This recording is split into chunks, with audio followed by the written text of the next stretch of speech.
Hello, Xdefiant has been out for just 1 week now, and it has seen 8 million players worldwide play the game within the week since launch, which is a massive number of players on just one specific game. With many players have been wondering what is going to come to Xdefiant next. In this video, we will go through all things that have been leaked coming to Xdefiant, from new maps, new guns, new game modes, and even new characters. Anyway, let's get straight into this. Make sure you guys drop a like and subscribe, as only 20% of current viewers are subscribed. So please go and subscribe. Thank you. Let's start off looking at the new game modes that will be coming to the game from Season 1 onwards. Currently, we are actually in Season 0, and we will not be going into Season 1 till about July time. Around about the 2nd to the 14th of July will be the announcement of Season 1. Giving us another month till this update will arrive for us to try out. Anyways, the new game modes that have been leaked and talked about are Search and Destroy, Team Elimination, Team Deathmatch, Juggernaut, Bomb Defusal, which is technically Search and Destroy, just their own name for it, Team Elimination, Infection, Capture the Flag, and King of the Hill. Those are all the game modes that have currently been leaked. What I am most excited about is actually going to be Infection, because it's going to be so different. It's going to stand out from the crowd. It's going to be such a different kind of game mode, because if it is anything like Infected from the Call of Duty franchise, it's a totally different game mode. You have obviously infected people that have unlimited lives, and the survivors who have 1 life, and it's basically like zombies trying to kill off the guns, and then all they have is knives, and they also got like a throwing knife. Super cool game. I absolutely love it. It's one of my favorites. I'm also really excited for this Juggernaut mode. I don't know how that's going to play out. Is there going to be one player on your team who has just loads of health, and you have to try and get them to point A to point B, and you got to like try and protect them? I'm not 100% too sure. But those are the game modes I am most excited for, and also Capture the Flag. I think it's going to be an absolute cracking of a game mode.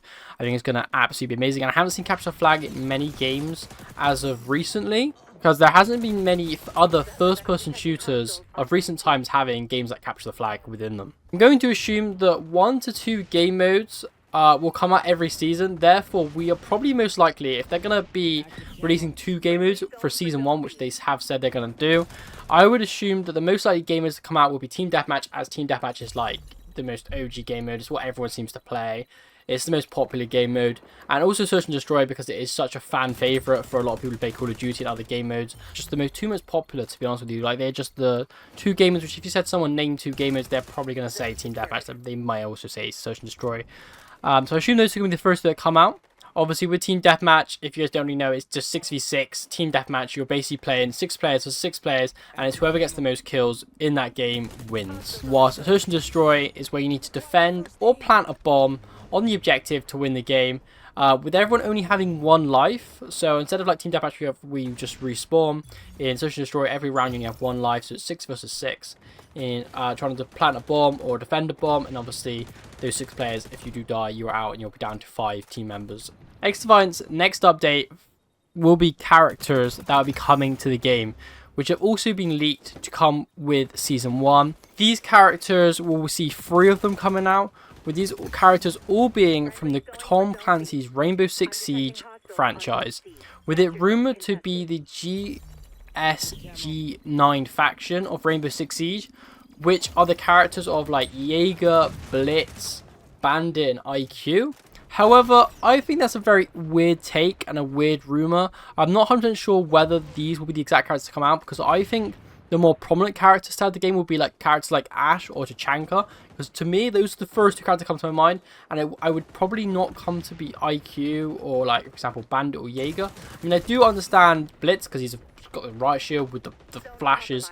I think that's really cool. And I do think maybe these will be the characters, but I just thought those are more prominent characters. But however, they might be saving like Ash, Tachanka, and the other Rainbow Six characters for a further update, because they've got so many characters in the Rainbow Six Siege that they can add to the game. So furthermore, I mean, I think it will be SG9, but there are so many characters that I think will be better to add to the game. However, I'm really happy to see these characters come to the game. And furthermore, we are also going to be seeing guns released for Season 1 and further afield. We're going to see some guns be put within the Battle Pass.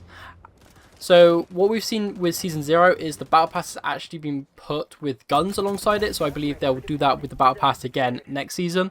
And therefore it's believed these new guns will either be put into the Battle Pass, will be put as a challenge, just like we see with all the guns at the moment in time. So most of the guns you have to be a challenge, like for example, deal 10,000 damage, or kill a certain amount of players. Those kind of challenges you then unlock a gun with. So these guns that are leaked to be coming out include the Tommy gun, which is an old classic World War II gun. That, to be honest, is one of my favourites when I used to play Call of Duty World at War, or even Call of Duty World War II. Absolutely love that gun. I used to play it so much, and I used to think it was a very strong gun and very one of my, I would say, very much a fan favourite. You got the FAMAS, which is also another absolute amazing weapon, which has been seen in a lot of Call of Duties. The FAL, which is a semi-automatic marksman rifle, is a very strong weapon, but definitely more similar to the marksman rifles we've got already in the game. We've got the Kar 98K, which is a light machine gun that is very powerful. It's kind of similar to the AK in its kind of looks and the way it kind of plays, but obviously it is much more heavier and a lot slower. But it's a really, really good gun.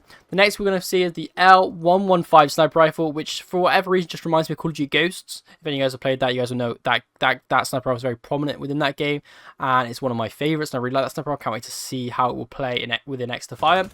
And finally, the G36 rifle, which is another amazing kind of SMG assault rifle kind of vibe. It's got more of a quick fire rate. Very good rifle and really cool. Most likely these guns will be lined up to come out throughout the whole of year 1 of Xdefiant. So we'll see probably about 2 guns being released within each season, with the Tommy gun and L115 being the most likely to come out within season 1. We've got quite a lot of ARs, so I'm seeing the most likely going to be is what, again, SMG.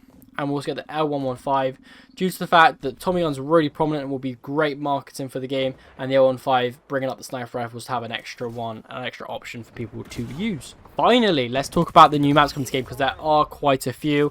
And obviously, first of all, I would just like to say that it has been leaked.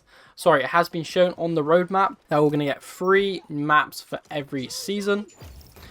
So within every season, we're going to see 3 new maps drop. However, we've only got the file names for these maps. We don't actually have photos and videos of these maps as of yet, because they haven't obviously released and they haven't started marketing them. But we can speculate on how these maps are going to look and some indication of what we expect from these leaked maps. The maps that are the closest to being completed are as follows: Waterfront, Daytona, Signal, and finally Bunker. These all have a short video within the game files for their loading screens for the game. However, we cannot see these videos because they are obviously in the files and obviously quite like locked down and encrypted. However, Waterfront, from the name, we can kind of get a decent idea of what it's going to look like. It's going to be some kind of waterfront, maybe on like a beachfront or some kind of water like a lake or a river. It's going to be kind of in and around those kind of vibes, a very like watery based map, some kind of like lake, river, that kind of vibe. With Bunker being a very obvious kind of map, what's going to be, it's going to be a clear underground bunker map. So like, for example, World War II bunker, for example, with lots of tight tunnels and tight corridors, most likely going to be within that map. So it's a very good map for, like, for example, shotguns, SMGs. It may have some long lines of sights and some big open corridors, but however, I think it's going to be a lot of windy little tunnels, and it's going to be a really cool map. And finally, Daytona is another one which I can definitely talk about. Daytona is a beach within Florida, so it kind of takes away Waterfront from being a beach. I think it's going to be more like a lake. But Daytona is a beach in Florida, therefore this map could be half seafront or beachfront, with also seafront buildings being involved in the map. And the beach would, and this kind of a beach map would also give a really good summer vibe, which is why I think this map would definitely be involved in the first release. Due to the fact that this will be released in July, which is obviously the middle of summer, and it'd be a great map to have for the summer maps and for the summer months. The game has a roadmap which is meant to have 3 maps released each season. So out of the 4 I've mentioned, 3 of them will be releasing for season 1's launch, with the other one being pushed for example season 2, with 2 guns launching at the same time, and the new characters of Rainbow Six Siege also releasing within season 1 of Xdefiant. This is everything I've got to show you guys for today's video. Hope you guys have really enjoyed this video. Hopefully it's been really informative. If you learned something new, let me down in the comments down below what you guys think of Xdefiant and how you guys have been enjoying it. Have you guys been enjoying not playing skill-based matchmaking? How you enjoyed the maps? Is there anything is within the game that you want to be in the game, like it's not in there yet? Let me know all you guys' opinions in the comment section down below. I'd love to hear them. And anyway, thank you guys so much for watching. Make sure to subscribe for more Xdefiant news and updates, and I'll see you guys all very soon.